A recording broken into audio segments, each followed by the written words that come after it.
ഞാൻ അതെല്ലാം അവരുടെ വികാരം നമ്മൾ ഉൾക്കൊള്ളുന്നു. കുടുംബത്തിൽ നിന്നൊരാളെ നഷ്ടപ്പെട്ടു കഴിഞ്ഞാൽ ഉണ്ടാവും. അവർക്ക് ആരോട് പ്രതിഷേധിക്കാൻ പറ്റും? അവിടെ നിൽക്കുന്നവരോട് പ്രതിഷേധിക്കാൻ പറ്റില്ലല്ലോ. ഭരണകൂടത്തോടല്ലേ പ്രതിഷേധിക്കാൻ പറ്റുള്ളൂ. അവരുടെ സങ്കടം പങ്കുവയ്ക്കാൻ പറ്റുള്ളൂ. അതൊക്കെ ആ അർത്ഥത്തിലാണ് എടുക്കുന്നത്. അല്ലാതെ അവരെ ശത്രുക്കളായിട്ട് കാണുമല്ല. കുടുംബത്തിൽ ഒരാളെ നഷ്ടപ്പെട്ടു കഴിഞ്ഞാൽ ചിലപ്പോൾ ദേഷ്യം വരും, അമർഷം ഉണ്ടാവും, പ്രതിഷേധം ഉണ്ടാവും. അത് ഭരണകൂടത്തോടാണ്.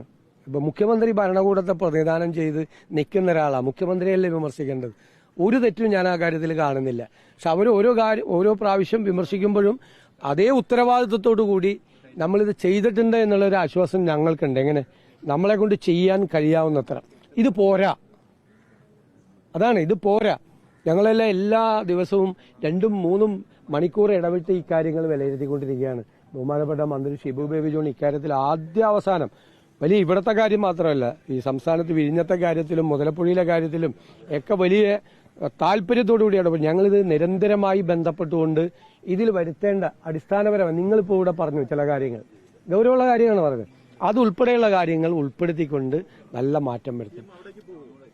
അല്ല, തീർച്ചയായിട്ടും നമുക്ക് പോവാം. എല്ലായിടത്തും ഇപ്പോൾ അവിടെ നമ്മുടെ മന്ത്രി CP ജോൺ പോയി, ശ്രീ ഷിബു ബേബി ജോൺ പോയി, അവിടെ എല്ലാവരും പോയി. നമുക്ക് പോകുന്നതിലൊന്നും ഒരു എന്താ ബുദ്ധിമുട്ട്. ഞാൻ അവരുമായിട്ട് ഫോണിൽ വിളിച്ച് സംസാരിച്ചിരുന്നു. അവർ പറയുകയും ചെയ്തു എൻ്റെ അടുത്ത് എന്തുകൊണ്ടാണ് അവരങ്ങനെ പറയാനുള്ള സാഹചര്യം. സ്വാഭാവികമാണ്. അതുകൊണ്ടൊന്നും അവരെ ശത്രുവായിട്ട് കാണാം. മനുഷ്യന്റെ വിഷമം എന്ന് പറയുന്നത് നമുക്ക് എങ്ങനെ നിയന്ത്രിക്കാൻ പറ്റും? അപ്പോൾ സ്വാഭാവികമായിട്ട് നമ്മളെയൊക്കെയല്ലേ, നമ്മളാണല്ലോ വിമർശിക്കപ്പെടേണ്ടവരും നമ്മളല്ലേ. ആള് നഷ്ടപ്പെട്ടിട്ടും ഇത്രയും ദിവസമായിട്ട് തെരച്ചിൽ നടത്തുന്നത് ചില പ്രതികൂലമായ കാലാവസ്ഥയുടെ സമയത്ത് മാത്രമാണ് നടക്കാറുള്ളത്. അല്ലാതെ എല്ലാ ദിവസങ്ങളും ഡോണിയർ വിമാനം ഉപയോഗിച്ചും ഹെലികോപ്റ്റർ ഉപയോഗിച്ചും ഉള്ള പരമാവധി സ്കൂബ ഡൈവിംഗ് സംവിധാനം ഉപയോഗിച്ചും ഒക്കെ നടത്തുകയാണ്. കാരണം വിഴിഞ്ഞത്തും ഒരാൾ, മുതലപ്പുഴയിലും ഇവിടെയും ഒരാൾ നഷ്ടപ്പെട്ടിട്ടുണ്ട്.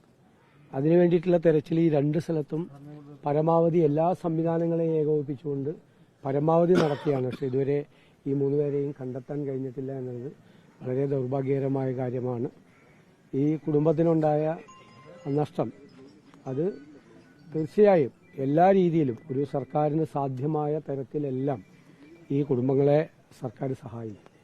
അതിന് നിലവിലുള്ള പല നിയമങ്ങളും ഇൻഷുറൻസുമായി ബന്ധപ്പെട്ടൊക്കെയുള്ള തടസ്സങ്ങളെല്ലാം സർക്കാർ അത് നീക്കി അതിൻ്റെ ഒരു കുറവുണ്ടാകാത്ത രീതിയിൽ തീർച്ചയായിട്ടും പരിഹരിക്കും. ചെയ്യാൻ കഴിയാവുന്നത്, ഒരു ഗവൺമെന്റിന് ചെയ്യാൻ കഴിയാവുന്നതിന്റെ പരമാവധി സഹായിക്കും, ഈ കുടുംബത്തെ സഹായിക്കും. ഈ മത്സ്യത്തൊഴിലാളി മേഖലയിൽ അടിക്കടി ഇതുപോലെ പല സംഭവങ്ങളും നടക്കുന്നുണ്ട്.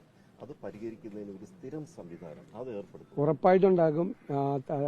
ഇപ്പോൾ തന്നെ അടിയന്തരമായി ചെയ്യേണ്ട താൽക്കാലികമായ സംവിധാനം ഉണ്ടാക്കും, പെർമനന്റ് ആയിട്ടുള്ള ഒരു സംവിധാനം ഉണ്ടാക്കും.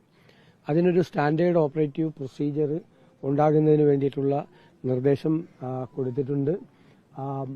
മന്ത്രി ശ്രീ അബ്ദുൽ ഗഫൂർ അതുപോലെ ശ്രീ ഷിബു ബേബി ജോണും ആ കാര്യത്തിൽ വളരെ ശ്രദ്ധയോടുകൂടി അവർ തന്നെ എല്ലാവരുമായിട്ട് ആലോചിച്ച് മത്സ്യത്തൊഴിലാളികളുമായിട്ട് ആലോചിച്ച് കൂടി ചെയ്യാൻ വേണ്ടിയിട്ടുള്ള തീരുമാനം എടുത്തിട്ടുണ്ട്. മത്സ്യത്തൊഴിലാളികളെ കൂടി ഇത്തരം പ്രശ്നങ്ങൾ ഉണ്ടാകുമ്പോൾ അവരെ കൂടി കൂടുതൽ പങ്കാളികളാക്കിക്കൊണ്ട് തെരച്ചിൽ നടത്താൻ വേണ്ടിയിട്ടുള്ള ഒരു സംവിധാനം, ആധുനികമായ സംവിധാനങ്ങൾ ഉപയോഗിക്കുന്നതോടൊപ്പം തന്നെ ഈ രംഗത്ത് പരിചയമുള്ള ആളുകളെ കൂടി ഉൾപ്പെടുത്തിയിട്ടുള്ള ഒരു സംവിധാനം ഏർപ്പെടുത്തുന്നതിനെക്കുറിച്ച് ഗൗരവമായി ഗവൺമെന്റ് ആലോചിക്കുന്നു.